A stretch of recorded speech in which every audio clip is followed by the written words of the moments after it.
at least in the state, those are common to all of our communities. And we just have to acknowledge that. So I think the Asian American community is at a crossroads, right? We can take this as an opportunity to build power and to organize and to support each other, or we can be silent, right?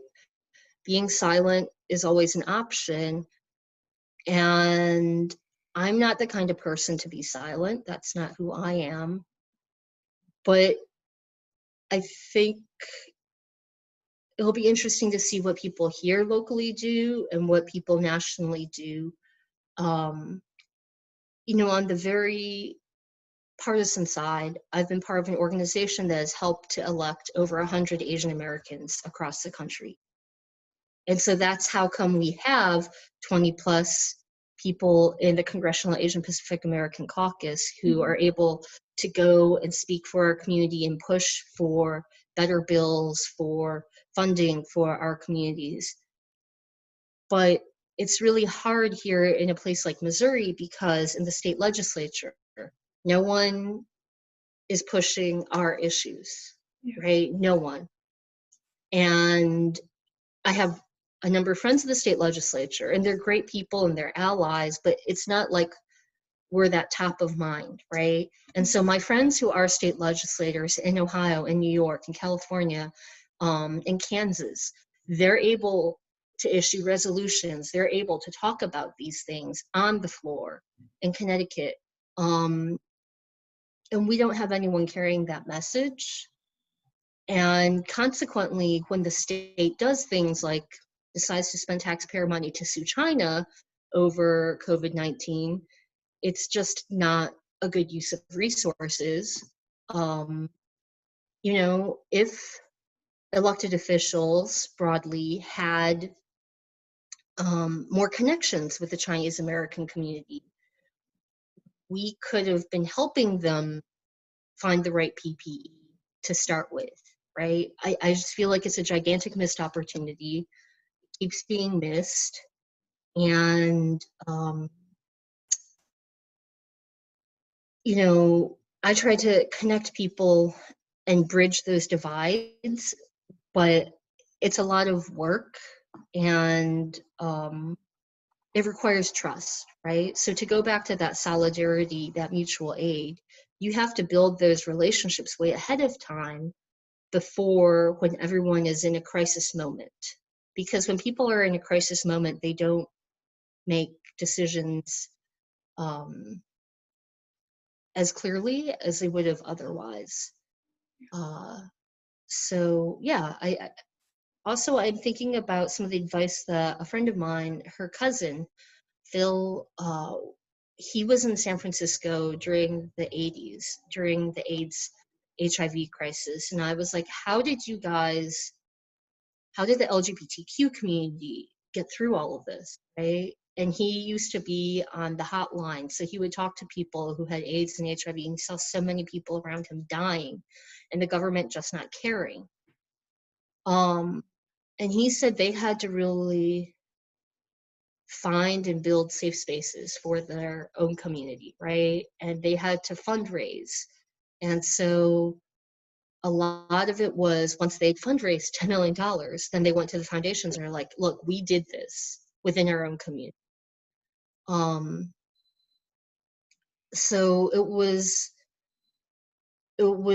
good information to have. And I think that it was difficult to hear, right? But it was good information to have because he said no one helped us, right? And I actually know some of the Filipina nurses who worked at SF General back then, who would touch the patients because back then people didn't know, there was so much stigma. And one of the people I know who I consider to be a mentor, she actually would touch and hold the hands of these patients as they were sick, as they were dying, as people wouldn't talk to them, you know, didn't want to treat them. And yeah, it was just very humbling, right? And so I guess that's what I'm saying is we have to think about and build solidarity, share best practices, and not be too proud to welcome help, but then not just that, to show up for other people in their moments of need. Yeah. And one final question. I know you're involved with Joe Biden's campaign. How do you think COVID-19 is going to affect politics and nonprofit work moving forward? The Biden stuff is under a different hat, of course. It's been interesting because I was talking to a state rep candidate here, and she said that someone else who's running for office, they had door knockers going around, right? Usually canvassing is an integral part of running for office. And that person got a lot of flack. People were not happy that they had canvassers going out to talk. I've gotten a number of calls from people asking for my vote. So that's, not totally changed because they've always done phone banking. I've gotten some text messages. I know both for census outreach and for voter outreach, organizations and campaigns are pivoting to that. I think it's, the retail politics where like people are really used to engaging with a candidate, taking selfies with the candidate. Like I'm thinking about Elizabeth Warren's really long selfie lines. I don't know when we're going to go back to that, right? The pressing of the flesh, the kissing of the babies. Um, I really wish, I guess I'll say this, I really wish that the mask thing was not politicized. And you see some leaders in both parties, I think the North Dakota governor, who's a Republican, was like, look, guys, we cannot be politicizing the wearing of masks. But I also, the more cynical part of me says, well, that's inevitable that happened. So I think politics, right, and community organizing at the end of the day is all about relationship. And so, Joe Biden came to Missouri shortly before everything shut down. And, in a time where it's irresponsible, I think, for elected officials to have giant rallies, it's going to rely on each of us who care about a candidate, whether it's Biden or a down ticket candidate, to spread the word to our networks. And I've been on a number of Zoom events and conversations and fundraisers, and some of them are actually pretty cool. I mean, it's not as good as, getting a selfie and, having an individual one-on-one conversation, but it still works. And the one that I was on with Biden, I was blown away by how smart he is, how caring he is. He nerded out on solar power. And he opened it by talking about how twice a week he has roundtables with essential workers, like grocery workers, to see how they're doing and to ask them what they're up to, what challenges they face, how are they and their families doing in this time. And people can see that, right? People can see if you care. People can see if you want to know what they're going through. It's every generation has its new challenges. I feel for students who are trying to take their AP tests online. I've heard a little bit Yeah. about that. I can't imagine, right? Back when I had to take my AP tests, there was so much pressure already. And then to try to do it online. I'm even thinking about in college, I took my GREs and the computer froze when I was doing my essay. And I was just like, do I get these minutes back? Can I get these minutes back? And that was 2003, right? So, yeah. But I think the important thing really at the end of the day, and I'm going to go back to my Girl Scout training or my Girl Scout practice, is we have to be kind to each other, right? We have to help each other out and to think about people other than ourselves.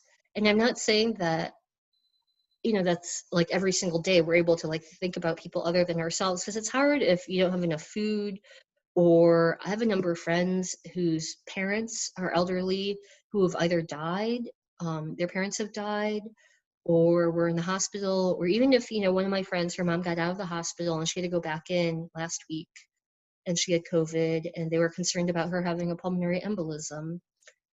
It's hard because we're having to think about and confront our mortality and our parents' mortality, right?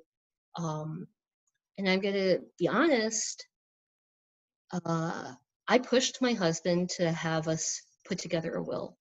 And I'm almost 40. Uh, and my husband's a doctor. And, logically, like, we know that medical workers have a higher rate of COVID contraction. And he didn't want to do it. And I was like, look, but I got it for free. And actually, that's saving us X amount of money, right? My friend up in Vermont, it would cost her 1,500.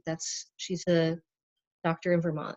And I was like, I got it for free. Let's just do it. And I'm very grateful to that lawyer and to other lawyers because he made it painless. He made it seamless. And we even had a provision for um, if both of us die, what happens to our dog and who takes care of our dog, right? That was important to us.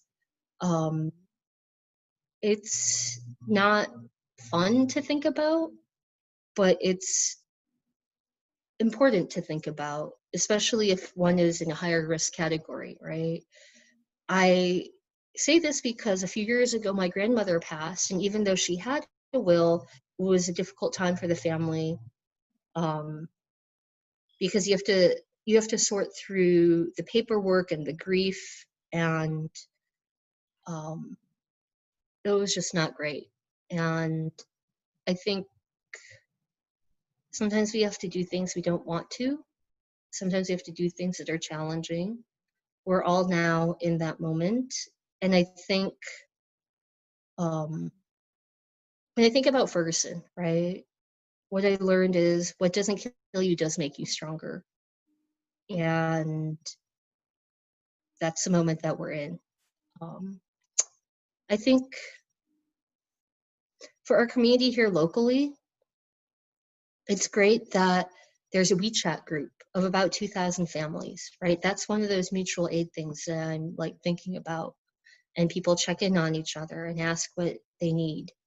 Um, that's important.